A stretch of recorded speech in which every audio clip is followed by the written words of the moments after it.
All right, welcome to all those who are joining on. Welcome to our monthly webinar series here at Sponsor CX.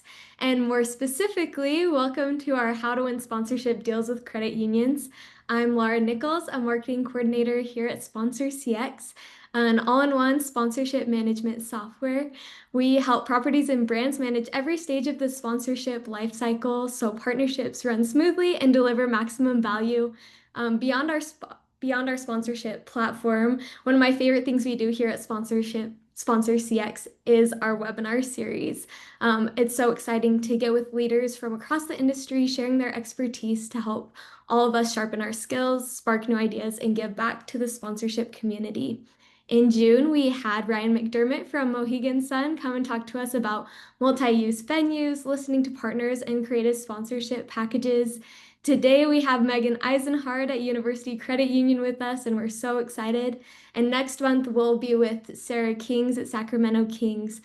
So every month we're excited to learn together, learn from these great leaders, and walk away with actionable steps to learn and grow. Welcome to those who joined in the past minute or two. We're so excited to have you here today. And I personally am especially excited about this conversation between Megan and Jason. They both have a wealth of experience with credit unions and in the sponsorship space. And I know that each of us will walk away with a game-changing perspective, new ideas. So if you're here wanting to learn more about credit unions and how you can elevate your sponsorships and create better partnerships between those that you work with, I just think we're all in for a treat today with Megan and Jason. First, some housekeeping items. The webinar today will begin after my initial thoughts with a 20 to 30-minute discussion between Megan and Jason. During this time, you can submit questions with the Q&A tool here on Zoom. The chat won't be open, so feel free to just go straight to that Q&A tool. And at the end of the discussion, they'll review questions from all of you for 15-20 minutes. You probably were notified as you joined the webinar, but this webinar is being recorded, and I will send out an email by the end of today with the recording, as well as you can find the recording on YouTube and on our website. So it's accessible for anyone. So if you walk away with a lot of value from this webinar, feel free to share that with your team or others who you think it might be valuable. And it is my honor today to be able to introduce both Megan and Jason. They're both fantastic. Following the introduction of their bios, Jason will take the lead and lead the discussion with Megan and follow that schedule I outlined. So Megan Eisenhard is Chief Growth Officer at University Credit Union, where she leads strategic growth and partner relationships across a network of university partners. Previously, she spent 14 years at Learfield developing campus-wide sponsorships, including naming rights for CEFCU Arena, Premier America Credit Union Arena, and University Credit Union Center. Megan is a recognized leader in higher education sponsorship, co-founded WISE DFW to support women in sports and business, and holds a master's degree from UC Berkeley and a bachelor's from California State University, Sacramento. She lives in Colorado with her husband and two sons. Welcome, Megan. We're excited to have you here. Yeah, thank you for having me. It's great to be here. Yeah. Jason Smith is founder and CEO of Sponsor CX, the industry's fastest growing sponsorship management platform. With over 20 years in the sponsorship industry, Jason has led major programs for the Utah Jazz, BYU, and Mountain America Credit Union. In 2021, he launched Sponsor CX to simplify the sponsorship lifecycle for organizations worldwide. Jason holds a BA from BYU and lives in American Fork, Utah, with his wife and 4 children. Welcome again to the webinar. Take it away, Jason and Megan. Awesome, Laura. Thanks so much. That was great. And thanks everybody for joining us today. It's a treat. We get Megan. Megan and I have known each other a long time. This is like two friends getting together to talk shop. I love That's it. great. Yeah, Great. thanks Megan for coming. Megan and I worked with each other at Learfield. Well, it was more IMG, I guess, at the time because the whole ISP, wasn't merger. it ISP Sports? Oh, it was ISP. Yes, it was ISP. It was even a couple of mergers before that. Yeah, ISP. And you were at Cal, I think, at the time, Mm-hmm. weren't you, Yep, too? Yeah. yep, yep. So yeah, we're excited. This is gonna be fun. We're gonna talk credit unions. I think this is unique because we have both we've been on the sponsorship sales side of the business, but then also we have both worked for very large credit unions that are doing a lot in the space as well. I was with Mountain America Credit Union, as Laura mentioned, for about 8 years, and you've been with UCU how long again? 2 years, a little over 2 2 years. years now. Okay, Mhm. 2 years, and so I thought it would be good, Megan, to have you on to talk about. I think we can kind of tackle brand and kind of property rights holders today. I Sure. think the Yeah. title of this is, how to win, sponsorship deals with credit unions, but I think like other brands can learn from you in this conversation as well. But I think what I'd like to start with, and I know we only have a finite amount of time here, so we'll jump right into it. And again, everybody who's in the webinar, use the Q&A, as Laura mentioned. I have it pulled up right here, so as questions come up, we're gonna go through a series of our own topics to go over.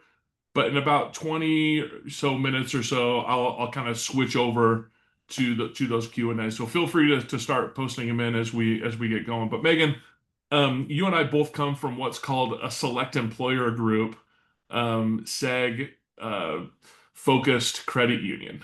And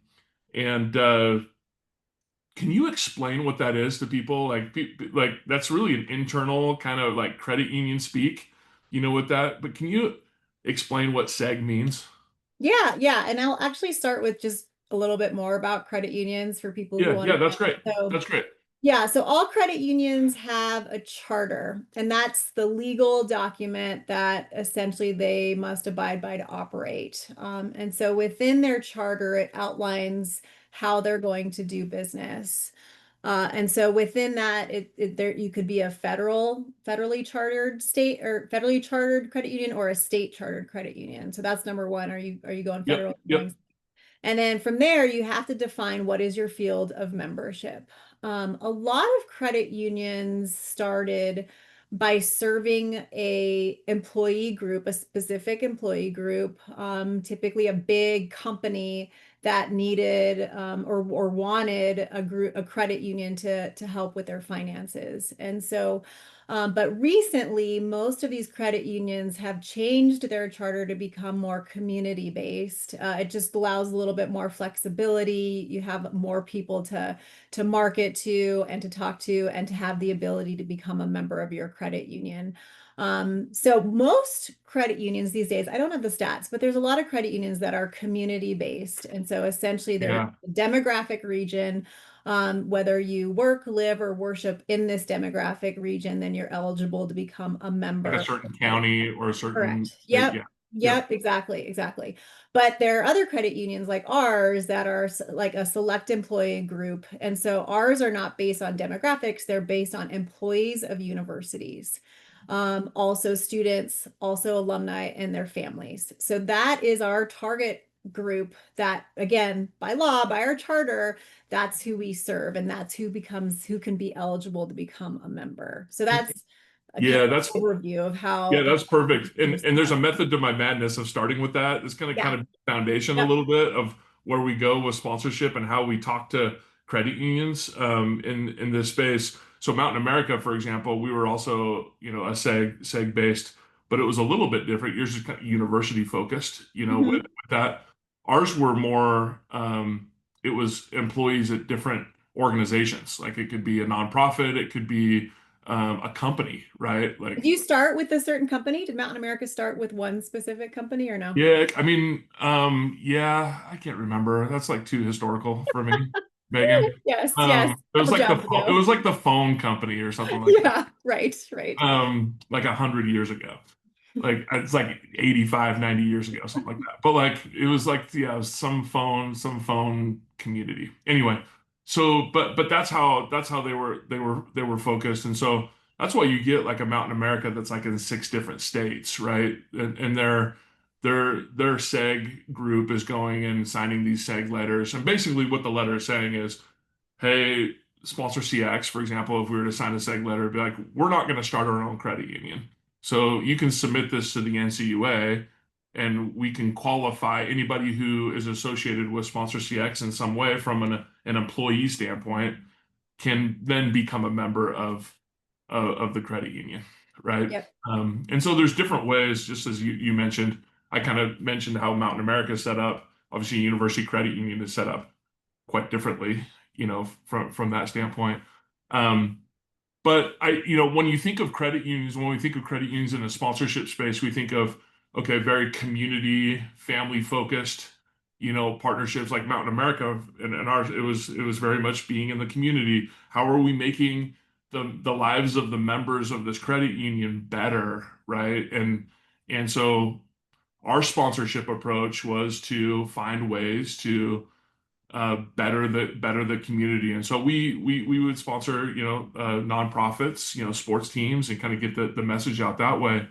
Um, that's how we did it. How does UCU do it? Like, is there like a different focus for you than like a Mountain America Credit Union that has a different type of seg?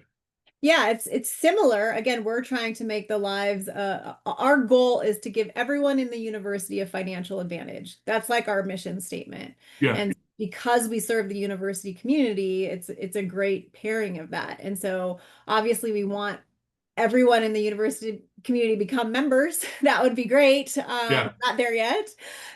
So until we get there, we're still going to serve the university community in ways probably similar to what you did. And that's our focus. Like, we're not going after a lot of community-based things. We're going after university-based things. So you're Which is saying a good thing to understand, exactly. right? Yeah. Yeah. Yeah. But it's good and it's bad. I mean, it keeps us focused. I know a lot of people might say, well, I want to pitch Megan something for a professional sports naming rights deal because I saw that UCU has two college naming rights deals. Well, I'm probably going to say no because that doesn't fit within our field of membership. So it makes it kind of easy for me to say yes and no because I know what our focus is, who our core members are, who we want to be our core members, and who we serve. So it's good because I'm focused. It's bad because it limits us. But again, like I said, we don't have every single student, faculty, staff, alumni in our university communities as members. So we've got a lot of growth to do just within our own group. So talking about winning a deal with a credit union, right? Like if someone was to come, why we just set the foundation here in this webinar of like seg-based specific credit unions. Why why would that be important for a property rights holder that's approaching a credit union to understand the foundation of the credit union? Yeah, you got to know that. You got to do your research. You got to know who is this credit union, just like any brand, anyone you're trying to talk to. Who are Yep. they trying to Yep. reach? Who's their target demographics?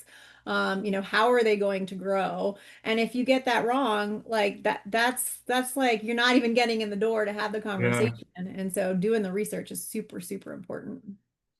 So what do you feel like credit unions are generally looking for in a sponsorship deal? Yeah, so I think typically it's brand awareness, right? You have to get the name out there. It's interesting because a lot of credit unions have changed their names because Mhm. they were, again, like I said, they started off as this seg, focusing on Boeing or something, right? Yeah. And Yeah. then they're like, well, we Yep. want to expand beyond Boeing, so we got to come up with a new name that's not just targeted to Boeing. And so they come up with, Green Path Credit Union or whatever. They come up with a name that's a little more generic, and then no one knows who they are, what they do, who they serve. So it starts with, getting your name out there, making sure people understand who you are. So that has to be key. Second is growth. Like all credit unions need to grow. And so how are you going to get new members? And how are you going to work within the sponsorship assets to get people interested in your credit union and understand how to become a member and what the benefits are? And then I think the third thing is the whole member experience. Like you said, we're trying to make a difference in our members' lives. And so how do we utilize the assets within a sponsorship to provide really cool opportunities for our members to make their lives better? So I think those are the three things we look for. Which kind of leads me into kind of my next question for you, would be why, like, sports is a big focus, but we're getting credit unions that are doing large naming rights scales. Even Mountain America, like we did some large scale naming rights, and there's even more that they've been doing down in Arizona. But there's a credit union on Washington State's football stadium, and I'm trying to think of all the ones. There's lots of them. Like There's a credit, lot. There's a lot. there's a Yes. lot of credit unions spending some large dollar amounts of the credit unions, marketing spend and the stewards of the members' money, right? To to spend on these. Why are credit unions doing that? In your perspective, in your seat, like why is that important? What does that do for the credit union? Yeah, I mean, hopefully it goes back to tying to the goals of each credit union. Again, I said mine, it's awareness, growth, and member experience, right? And for us, I can speak to University Credit Union. Again, we're trying to get our name out to everyone Yeah, within the university community. And so a naming rights of a university sporting event or sporting venue makes sense because that's kind of the front door to the university, and it's probably going to get the most exposure, the most impressions, the yeah, biggest reach. So it's a great kind of starting point to get a partnership going and to get growth going within that market. So that's why we did it at St. Mary's and UC Davis, is we were expanding to Northern California and we needed a splash. We needed people to know who we are in yeah, Northern yeah, California because we started in 1951 at UCLA. And so a lot of people knew University Credit Union in Southern California, but did not know in Northern California. So honestly, that's the entry point, and has been for yeah, us. yeah. But there's so much more that needs to go into it to be successful. And so we found, hey, if we can make a relatively large investment, with the naming rights of a university, it opens a lot more doors beyond just athletics, which is our strategy. Like once we get the athletics partnership out there, once we get the name out, we got to activate and we got to be out in the university community. And with that, looking at a naming rights or just any sponsorship in general, when you evaluate the benefit of it, whether it be branding, you mentioned branding being a big piece of that. Like, how is a credit union, at least UCU, evaluating that from a branding standpoint to actionable marketing assets or any of those?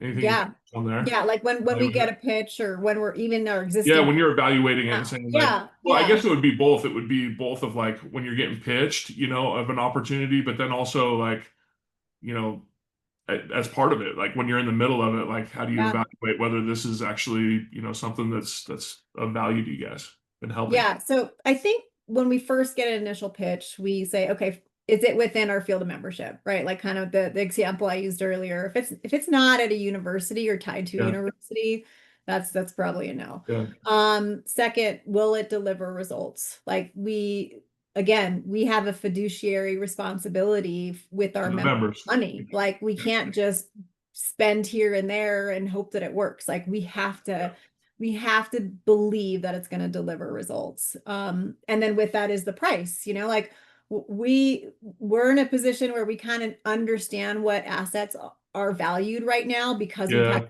experience and we've done so many deals and because of my experience of just Yeah. being on the other side. So the price has to make sense for us. And also a thing that we evaluate is the people. Like you want to work with people you like. You want to work with good people that have Yeah. good values that are going to be in it with you. Yeah, And if people I want to don't work with get people they like, Yeah, for sure. exactly. And if I don't get that sense from a salesperson or even from like the leadership of the university or the leadership of Mhm, the mhm. athletics program, like that's a yellow flag for me because we're going to be in it. And if you're not willing to work with us and be a good person, like that has a role for sure.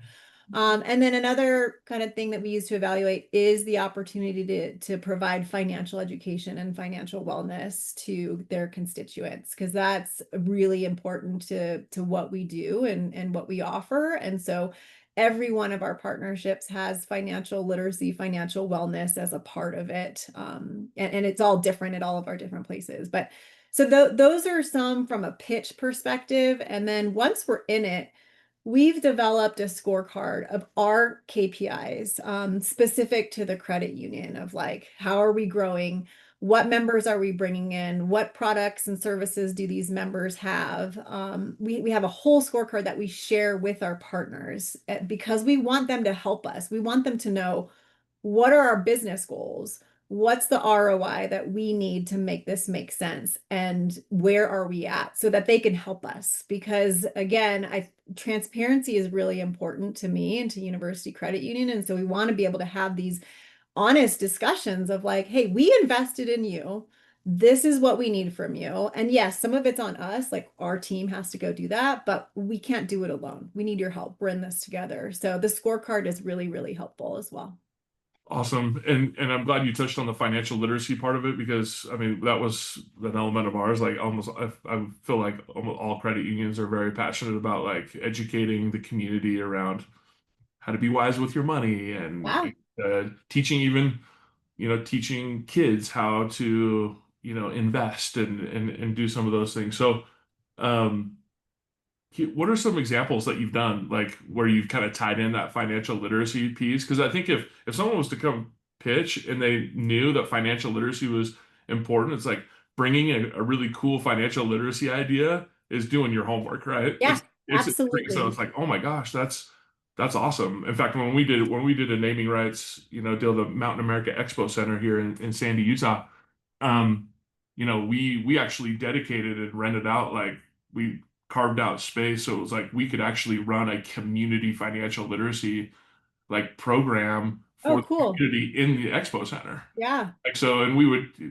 one would be for kids to educate them on how to save, or we may even invite the community into like adults to come and learn about how to invest their money and how to like prepare for retirement.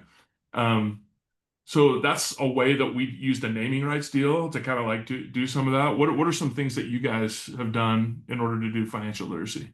Yeah, we're lucky because again, the university setting will use will is always going to need financial literacy, financial Yeah, wellness. And yeah. so it might be a little more difficult if you're a community-based credit union where you don't have that like automatic But you got students, right? That are we've like, got students. So yeah, so essentially, big topic in the university community right now is just the overall wellness of their students. And their financial wellness is a component of that, mental health and physical health and all of that. And so we fit very well into the what the school is trying to accomplish for their students. And so we always say, hey, we can supplement what you already do. We can build content for what you do because it's important to educate these students. And there's so many different topics we could talk about. They're oh like yeah, it's oh yeah, endless and it's yeah, ever evolving. I mean, talking about crypto now, you're talking about, buy now, pay later. That's kind of oh a yeah, new concept that a lot of students probably need more education on because like it'll might come bite them in the butt later. And so I think from a student perspective, that's relatively easy to get in. But we also do financial wellness workshops for staff and for faculty, for administrators, for retirees, for alumni. There's so many different groups that all need different types of education based on where they are in their life journey. And so it's pretty cool to have this huge array of opportunities for financial wellness. So for us it's easy, but yeah, I think yeah. for others you can always find ways to Awesome. incorporate it. I have a couple like ending questions that I'll have when we get to the end of the webinar here, but I'm going to dive into some of these questions. They're starting to flood in, Megan. Okay, great. Let's do And it. I love it. you're I resonating can't here. see So them, so no, surprise. you can't. Yeah, in fact, I told Megan, everybody, like, that we're gonna have questions come in, you're gonna have off the cuff questions. So Let's go. I'll help where I can too. But um, but let's start. This is an anonymous submission. It says, do you have examples of working with alumni associations as part of your large naming rights deals through athletics, or do you work directly with alumni associations on partnership deals? Both. So we do both. So we have a relationship with the Georgia Tech Alumni Association, and that's all we work with at Georgia Tech. We don't have an athletic sponsorship. We don't have a campus sponsorship. We don't have a naming rights. And it's been awesome for us, quite honestly. We don't have a location in Georgia. We don't have staff in Georgia. Yeah, Um, yeah, but from a digital perspective, we've been able that's to interesting. utilize their digital assets, their Yeah. emails, some of their print. We do go out there once or twice a year for some of their big events. But again, like their alumni base has taken advantage of our products and services from a digital standpoint. So we love that. We love that Yeah. partnership. We also have the alumni cards, so you can get a Georgia Tech branded card, which is Yeah. pretty cool. So that's one where we've just gone on our own. For other places, we involve the Alumni Association if it's because a lot of these naming rights deals are campus-wide deals. And so Yeah. Yeah. again, for the investment we're paying, we're saying, hey, we want to make sure we have access to alumni, to students, to faculty and staff, so we have assets along that way. So some of our naming rights, I think both of our naming rights deals have alumni association partnerships within the larger deal.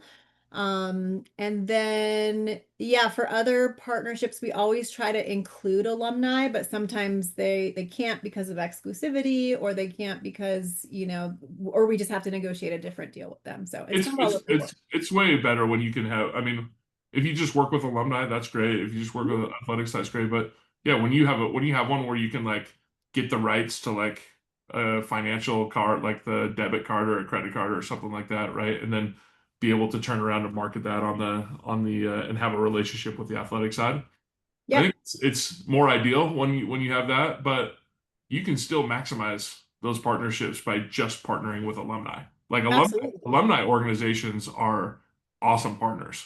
So Yeah, they're great. They're great. And a lot of them are still kind of figuring out how do we manage our they totally sponsorship are. program, and what are Yeah, the assets worth, and how do we build this out? I know a lot of alumni associations had partnerships with it was Bank of America, it was MBNA, yeah, it was the yeah, ones about having the official credit card, and a lot of those yeah. have gone away, and so they're looking for revenue streams. And I Trying think to figure it credit unions out. are a Yeah. great opportunity to talk to about different partnerships with alumni associations for sure. Yeah, and there's a couple of different good conferences for alumni too. You've got camp. Is it two P's or two M's? I can't remember. Ooh, I can't remember. Yeah. Or two A's and two M's. I can't Yeah, remember. two A's, Camp. like a band. There's Yeah. like two M's in there, I think. Hmm. And there's another one called Upcop. Those are two pretty good ones when you start talking about campus-wide partnerships or her alumni. So if you guys are interested, anyone listening interested in those, feel free to check those conferences out, or you can shoot me a note and I can help give you the links, on those. All right, Megan, we got another one. Okay. Can you please touch on um, pros? Let's see. Oh, this is talking about like getting your attention in a meeting. So Yeah. they want you to touch on like someone who's prospecting you with like a cold email outreach. What would you expect them to what grabs your attention in that type of a scenario where it's like a cold outreach, you don't know that salesperson, they're reaching out to you. What are the things that you That's tough because usually I ignore them. I know. I know, there you go, that's the honest Sorry. answer. Um, it's I've been in your chair, right? I was in sales for 20 years, and so I was the one making the calls and the emails, and like no one answers their phone anymore. Yeah, Actually, someone yesterday told me that people still answer their phone, and I was like, yeah, no about that. But it's yeah. it's hard. It's super hard. I'm inundated with emails all day long, so to have like a cold email come in, it's probably not going to be answered by me. So I think to get attention, sometimes I know we teach, or at least we used to teach, like going to the top, start at the top and get their answer and work your way down. And that still may work, but like honestly, if you're local and you talk to one of our local growth officers, who are the people who are like on the campuses, you're probably going to at least get a response and have a conversation. And I think then use that conversation to gain, hey, is this going to work? Like, is my pitch going to work on Megan, or am I wasting my time? And you can kind of have a real conversation with the boots on the ground people who really understand what we're trying to accomplish. And then if you say, "Hey, look, I had a conversation with Dom and he thinks this could be a good thing," like maybe that'll bring my attention more because I know you've already talked to somebody with boots on the Name ground. drop, Yeah, name dropping. yeah, name drop, but a real name drop, not a fake Yeah, one, like not a a real fake name name drop. drop. Like Don't you fake did name the drop. work. Yeah, Yeah. yeah.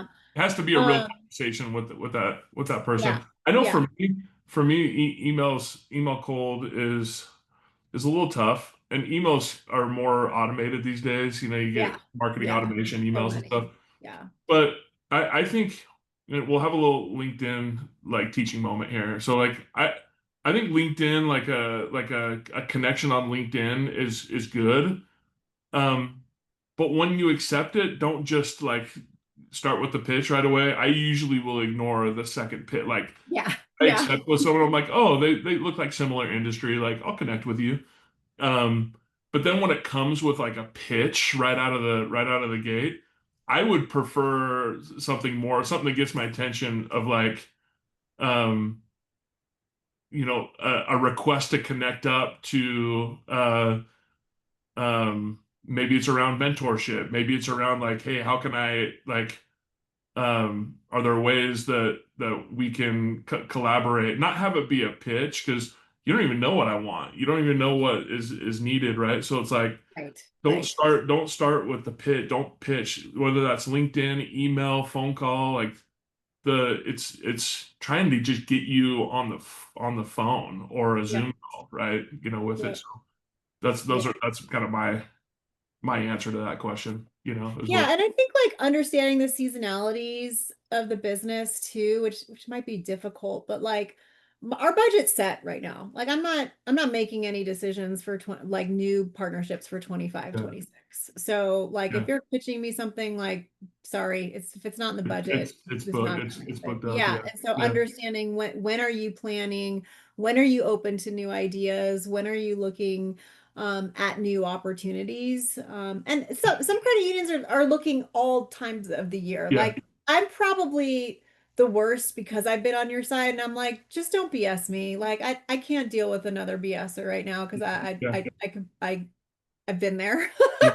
yeah, So yeah, if it's a but other people might be more open and again based on where their credit union is financially, like yeah, it might be good to just check the financials of whoever you're calling on to say, hey, are they doing really well? They're probably open yeah. to business. Are they growing quickly? They're open to probably doing something. If someone's not doing so well financially, they might not be open to new Yeah. opportunities. So I think it just starts with a lot of research and also working your network. Okay, so I am going back to the name drop thing because like I want to work with people that I trust and that I know or that have built a network or that have met me in person.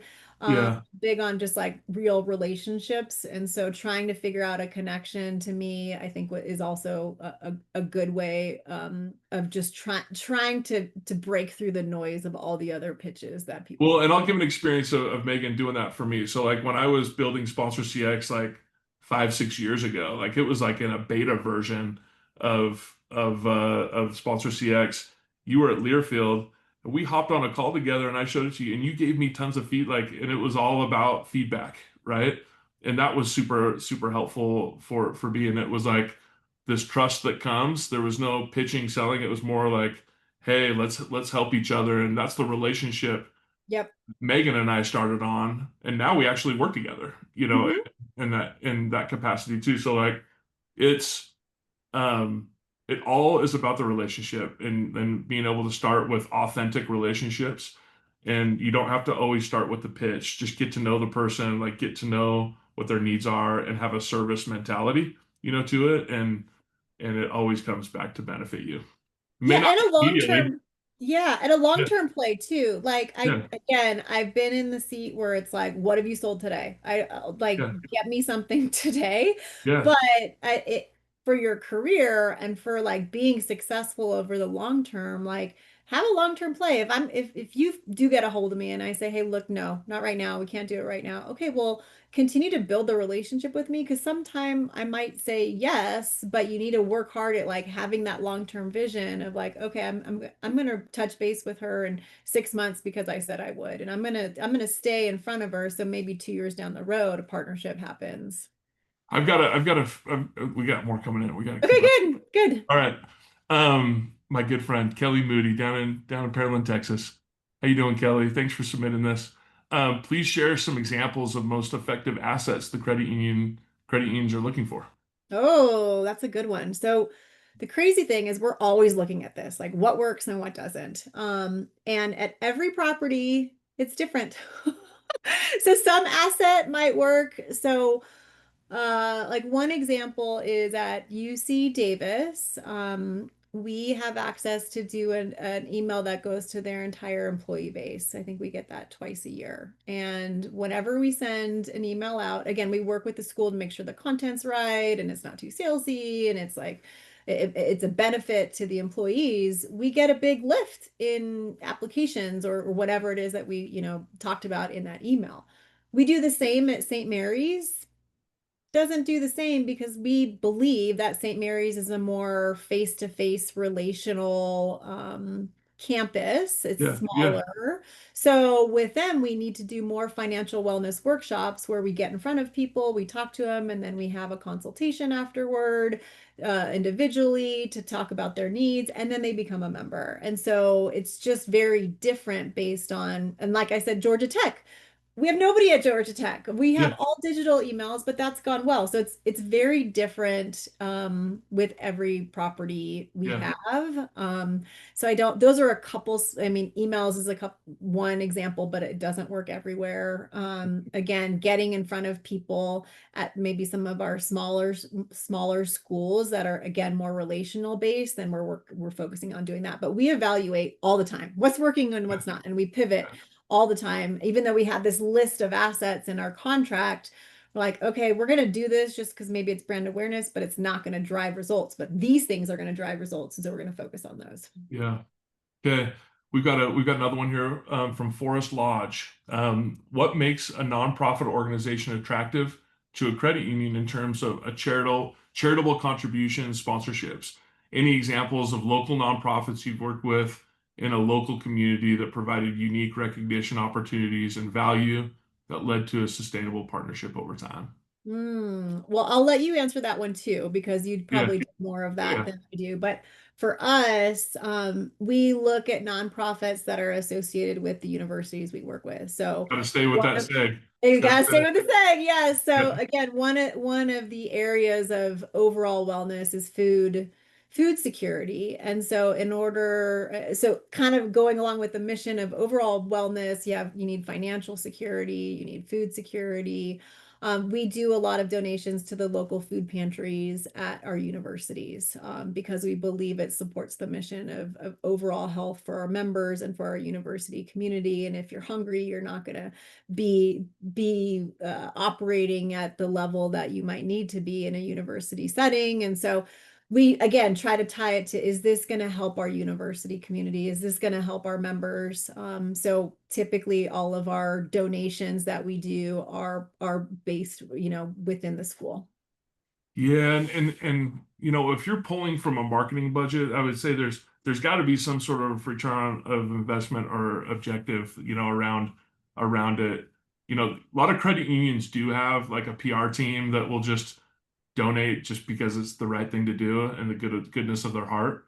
And we had that at Mountain America Credit Union as well too. But a lot of times, if it's marketing, if it's called a sponsorship, there's going to have to be some sort of, benefit back to the credit union. But sometimes a donation and sponsorship get a little bit blended, that way too. It can look like a sponsorship, but it is a donation. So I understand those get clouded sometimes. But like we would do through the marketing team, we had a really great relationship with Humane Society of Utah, and we would increase our social media, like would increase like crazy every time we did little promotions with Humane Society, like naming a pet or like adopting a pet, like helping them, like using the membership base to like adopt pets, right? And so it's like this great mission of like the Humane Society trying to place these pets with people, and using the credit union to do that was super powerful. And people love pets. Like they love them, and like naming them and helping place them. Like it was and it's community based. It's a nonprofit.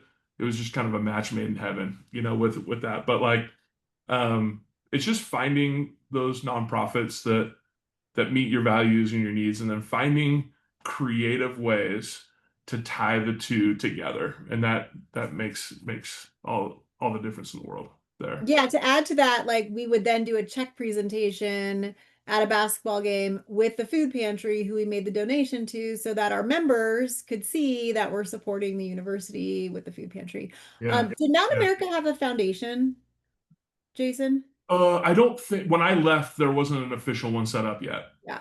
Because that's the other Yeah, thing too, is some credit unions have a foundation they that's do. Some do. that Yeah. then that's a good area to go to because that is their goal is to give back to the community with grants Mhm. and with other ways. UCU does not have a foundation. Hopefully we will in the future. But that so I would look to see if a credit union has a foundation. But even though there wasn't a foundation, even though we didn't Yeah, have one, we would donate just for because sure. Yep. it was a great thing to do. Huntsman Yep. Cancer Institute, and donating and Yep. and, and doing that. So no, that's awesome. Okay, we got one from John DeAngelo. What kind of reporting do you and the partner organization share? Is there an annual report on members gained? What other metrics are helpful? Yeah. So yeah, like I was saying earlier, we do have a scorecard for each of our university partners that we share monthly, quarterly. We do have an end of the year review. We're always talking about what are our goals, what are we trying to accomplish. Some of them are business based. So again, our scorecard's more business based, and that's yeah, how many new members do we have and what groups are they? How many new students, new employees, new alumni? How many new deposit? Again, we're a financial institution, so how much money are these members depositing within our credit union? How many loans are happening within our credit union? Within the members of that school. Trying to think of what else is on the scorecard. A couple other just like key business metrics that again, for us, it shows that there's an ROI to this partnership. But then Yeah, we also have some, just overall goals of like we want to be ingrained in the university experience. Like we talk about that with all of our university partners. That's not on the scorecard, but that is how many events are we at? How many events are we involved in? How many financial wellness workshops are we doing with different groups within the university? So there's some other goals as well. So there's the business piece, and then there's just the partnership goals as well. great. And Bridget hopefully I say your last name right. Bridget Lacoste or Lacoste? Lacoste. Is the E silent or not? I don't know. Who knows? Do you get annoyed? Do you get annoyed? This is kind of going back to the email thing. And people kind of like that. They kind of like that discussion, Megan, Yeah. about, Hey, I'm being um, honest. I mean, yeah, I like it. Do you get annoyed by persistency via a sales individual through multiple email follow-ups, or is that follow-up, or is that a good way to eventually get through via email?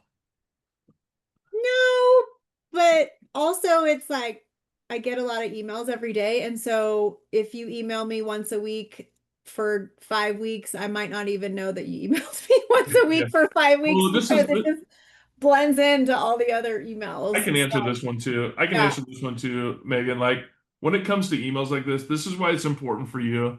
And I promise this isn't a pitch for Sponsor CX, but and as people know, I try to stay away from that in these webinars. But that's why you have a platform. That's why you have a platform to make sure that you can set up the reminders that you need to. Because if you're like too anxious about it and you're like every other day or every week, like just set up a good healthy cadence, to follow up, and then just stick to those cadences. Don't don't make it overwhelming for somebody, and those help out. So I would say just follow your CRM, right? Whatever CRM you use, just make sure that you put in the right follow-up data points, and then just stick to that. Let the system remind you of when you need to, and that makes all the difference in the world. So And there's also like different times of day too. I mean, I'm probably more apt to reply to an email in the morning because it's at the top of my inbox yeah, versus like the totally. end of the day. Yep. At Yep. Fridays, I like when I was in your position in sales, I found that I got a lot more responses on Fridays because it's typically a little bit slower from a work perspective. So you could try different things like that too. Fei Lee asked this. She said, "Do credit unions have business developers who are solely tasked with finding new members? If so, how do they find and prospect?" Yeah, it's a Good great question. question. Yeah, so every credit union set up a little bit differently. For us, yes, we call them growth officers. And so we have people on each of our university campuses, except for Georgia Tech and UT Arlington, that their job is to grow the business. And so some of it is finding new members, some of it is engaging with existing members that they have within that university community. But and there are some business, like there are some credit unions that have business development officers as well. So the title is very clear. Ours is a little ambiguous because they do a lot of different things. But yeah, our growth officer and our growth team, they're tasked with growing the business at each of their campuses. And how do they do that? It's utilizing the assets that we have. You know, if we have access to an event, they are there and they're talking to people and they're talking about the benefits of the credit union. And then they're following up. Like they're like you too. If they meet somebody at an event and they have a connection with them, they're going to email them and say, hey, like, do you want to talk more about the credit union? Do you want to come in and just have a quick financial consultation? Let me help you just understand where you're at in your financial journey and how we can help. Maybe they become a member, maybe they don't, but yeah, they certainly have a plan for how they're going to grow their business and the membership at each school. And we have a lot of questions here that we're not going to get to, but I have three more that Yeah, I'm get that's to, great. and then Go we'll for wrap it. up. It's like rapid fire. Let's Then go. we'll wrap up here, team. Um, let's see. Bobby Bond asks, are there regions of the credit union, or sorry, are there regions of the country where University Credit Union is looking to grow? Yeah. Hi, Bobby. Bobby and I work together at either Learfield or IMG or Oh yeah, ISD. Bobby's One industry of staple those. Yeah, for yeah. sure. So right now we're in an interesting place because we are state chartered in California. We just merged with a credit union in Texas. So now we're actually chartered in Texas as well.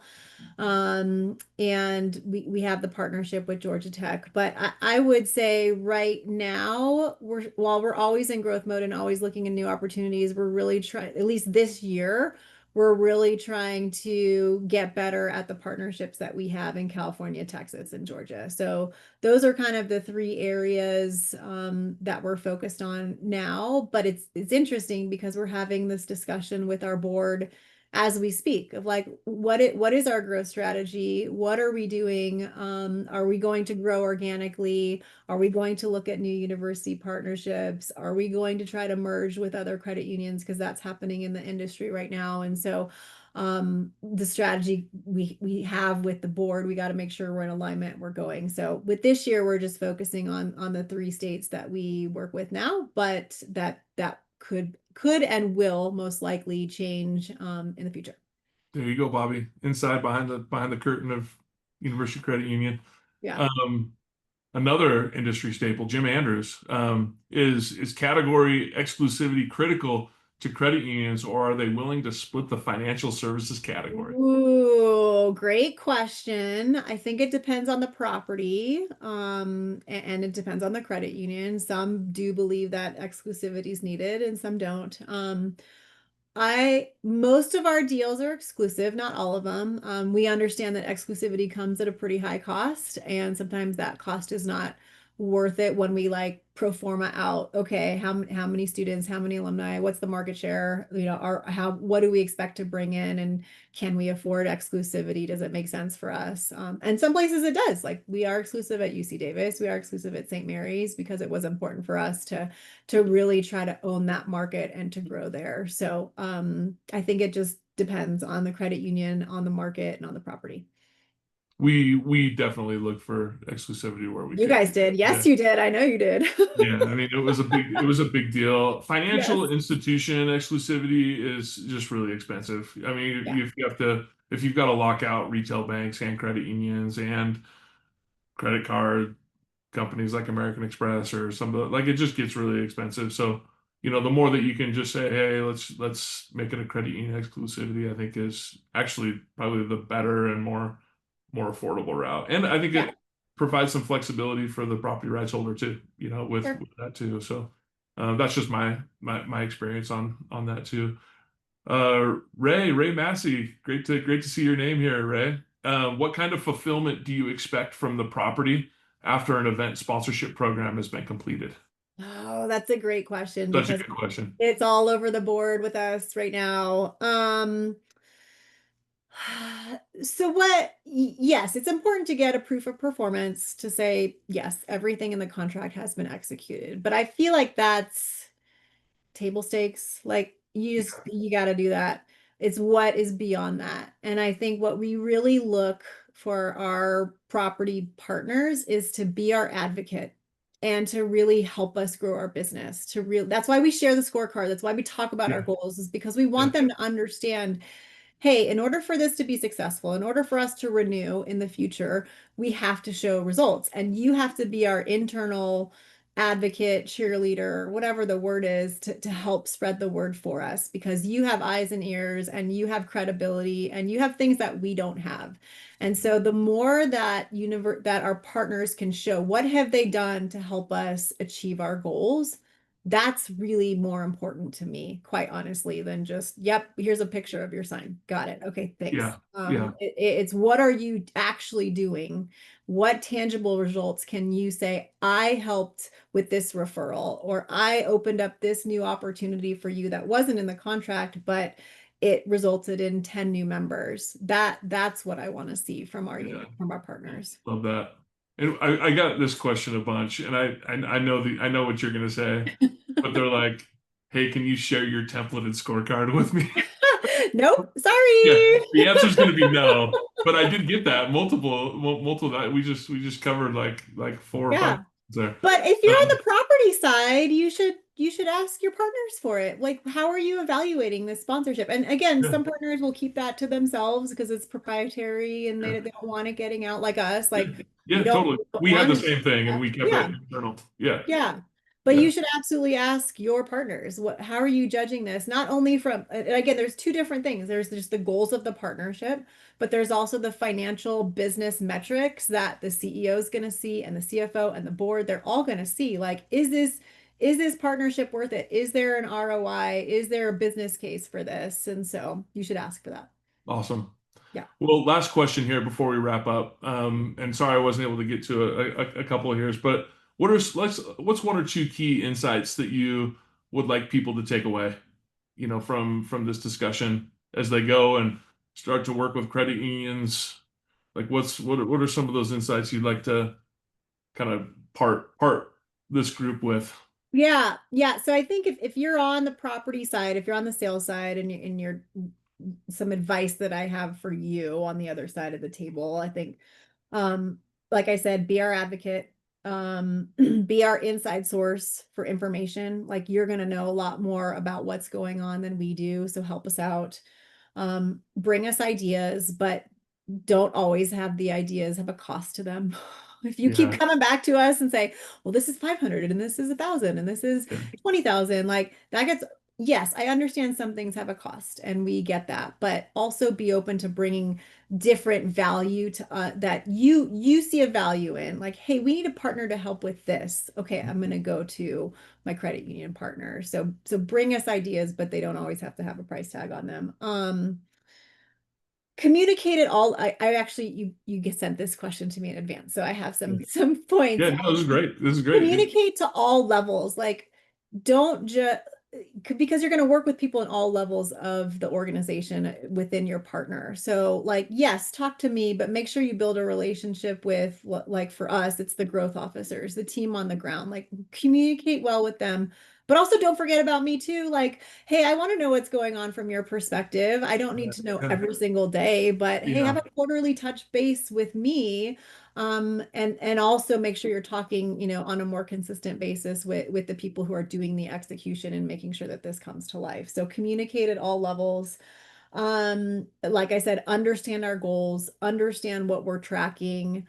And the last thing, which maybe like, I don't know, obvious, is just do the right thing. Like, I can see, like, I try to see through the BS when it happens, but like, I like having partners that are just going to do the right thing. Like, I mean, Jason and I, when we were talking about extending our sponsorship CX contract, I was like, oh my gosh, I didn't even know we had like, it expired already. Hey, can we do this? And we just had a very honest conversation that took 5 minutes. We came to a conclusion, we extended our deal, and it was great. And it's just like, Jason did the right thing for us. So that's going to come back to help him in the future. So just make decisions based on doing the right thing for your partner, even if that means losing some money, even if that means whatever it might mean, but just and we will do the same. Like we will absolutely do the same of doing the right thing. So that's the last one. Awesome. Love that.